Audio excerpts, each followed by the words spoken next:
What if the God you worship is a lie? Imagine this. 450 frenzied prophets screaming at the sky, a corrupt king mocking the truth, and one lone man who steps forward with a challenge that will decide the fate of a nation. This is no fairy tale. It's a divine showdown where the false is exposed by fire and the truth roars from heaven. The people had bowed to empty idols, traded the living God for dead statues, and now the moment of reckoning had come. One altar, one sacrifice, no tricks. The God who answers with fire wins. The prophets of Baal would beg, bleed, and collapse in defeat. But Elijah? He would call down a blaze so fierce it would vaporize stone. This is the story that proves faith isn't about tradition. It's about power. And when the true God shows up, every lie burns. Israel's darkest hour. When a nation forgot God. The once faithful nation of Israel had become a spiritual graveyard, rotting from the inside under the corrupt reign of King Ahab and his Phoenician queen, Jezebel. This wasn't merely a shift in religious policy, it was a full-scale demonic takeover. The royal palace had become a war room against Yahweh, where Jezebel's henchmen systematically hunted down and murdered God's prophets while installing 450 state-funded ministers of Baal. The national religion now demanded unthinkable atrocities, wailing mothers handing their firstborn to licking flames, sacred courtyards echoing with orgiastic chants, and priests slashing their flesh in bloody devotion to a deaf idol. Yet the most damning indictment wasn't the ruler's evil, it was the people's silence.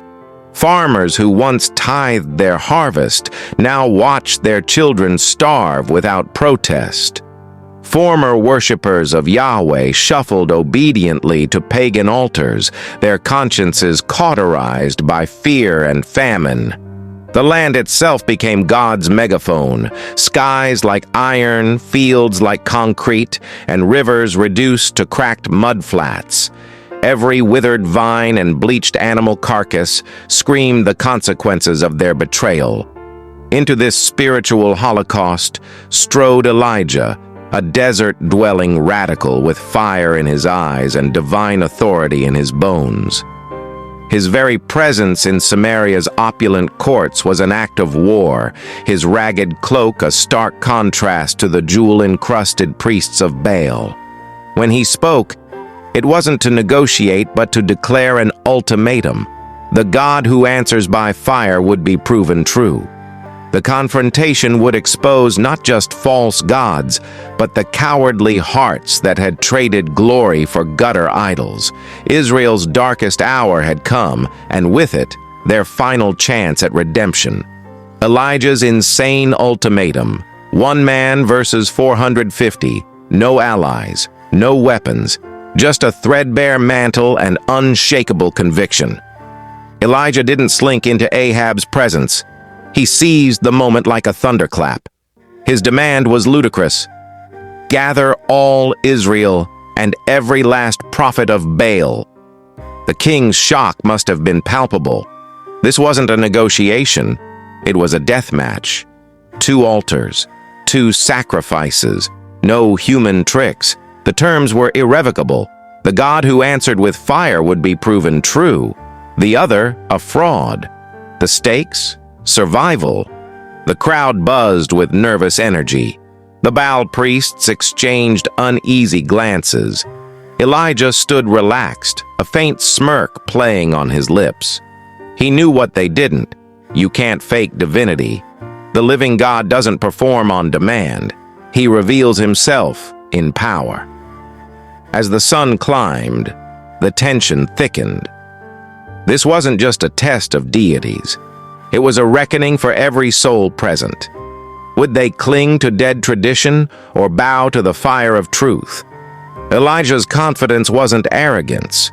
It was the quiet certainty of a man who'd stood in God's presence. The Baal prophet's circus, Praying to a ghost, dawn broke, and the prophets of Baal lunged into their ritual with frenzied desperation. They danced, they chanted, they sliced their flesh until blood slicked the stones. Their screams crescendoed, "Answer us, Baal!" But the sky stayed silent. The altar remained cold. Elijah's taunts cut like a whip. "Shout louder! Maybe your God's asleep, or relieving himself." The crowd's nervous laughter spread. These weren't holy men. They were performers in a tragic farce. Hours bled away. No spark, no whisper, just the rasp of exhausted voices and the stench of sweat and blood. Here's the brutal truth. Idolatry always ends in humiliation. False gods demand everything and give nothing. The priests' theatrics only highlighted their powerlessness. Meanwhile, Elijah waited, patient, poised. The people's doubt began to curdle into realization. Baal wasn't just silent. He didn't exist. And Elijah?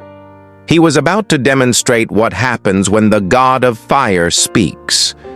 Elijah's move, stacking the deck against God. The moment of truth arrived, and Elijah didn't just raise the stakes, he obliterated them. While the prophets of Baal had relied on theatrics, Elijah engineered a scenario where only divine fire could prevail. He didn't merely prepare an altar, he transformed it into an impossible test. 12 stones, one for each tribe of Israel, were carefully stacked, a silent rebuke to the nation's division. Then came the water. Not a sprinkle, but torrents. 3 massive jars poured over the sacrifice until the wood hissed with moisture, until the trench around the altar became a moat. To human eyes, this was madness. The sacrifice was drenched beyond ignition, the odds stacked impossibly against success. But Elijah understood what modern faith often forgets. Real trust isn't measured when the conditions are favorable, but when they're impossible. As the nation watched, breath held, eyes wide, Elijah didn't launch into hours of incantations. He offered 63 deliberate words, a prayer not of desperation, but of covenant remembrance. He invoked Abraham, Isaac, and Israel, anchoring his request in God's faithfulness to his people. Then silence. The response was apocalyptic. A firestorm erupted from heaven, not just igniting the sacrifice, but annihilating it. Flames vaporized water, consumed stone, licked up every drop in the trench. The heat wave forced the crowd backward, faces seared by the blast. This wasn't mere combustion, it was the universe's architect asserting his authority. The Baal prophets didn't need to be told. They were already sprinting for their lives. And Elijah, he stood calmly in the inferno's aftermath, the smell of scorched stone in the air, his point made with heaven's exclamation point. The aftermath, when God shows off victory, wasn't enough. This demanded completion. As the people's shouts of, "The Lord, He is God," still echoed across Carmel, Elijah moved with prophetic precision. Every Baal prophet, 450 men who had led Israel astray, was dragged to the Kishon's banks. The same river that had run dry during the drought now ran red with divine justice. This wasn't cruelty, it was surgery, cutting out the infection that had poisoned a nation. Then Elijah climbed back to Carmel's summit, his servant trailing behind. While the nation reveled below, the prophet assumed the posture of intercession, face between his knees, urgency in his prayers. 7 times he sent his servant to scan the horizon. Then a cloud as small as a man's hand appeared, the first hint of the deluge to come. Within hours, the sky split open in a cataclysmic downpour, ending 3 years of drought in a single afternoon. The parched earth drank greedily as chariot wheels churned the suddenly muddy roads. But the most telling moment came next. While Israel celebrated, Elijah, exhausted, adrenaline spent, fled into the wilderness. The man who had called down fire now begged God to take his life. This paradox reveals truth. Spiritual victories often leave warriors empty. Faith isn't sustained by mountaintop experiences, but by obedience in the valleys. And God, ever attentive, wasn't finished. He met Elijah in that cave with a whisper, preparing him for the next assignment. The fire on Carmel was spectacular, but the quiet restoration of a broken prophet, that was the real miracle. Why this story burns today? Think this is ancient history. Wrong. Every generation has its Baals, the things we chase instead of God. Money, fame, politics, even religion can become an idol if it points to itself. Elijah's showdown screams a warning: test your gods. If they can't answer with fire, they're dead weight. And for those feeling outnumbered, remember, 1 plus God is always a majority. The same fire that fell on Carmel still burns today. The question is, whose side are you on? If that didn't set your soul on fire, check your pulse. This is Story of Grace, where Bible stories get the adrenaline they deserve. Want more? Hit subscribe right now. You won't regret it. Drop a comment.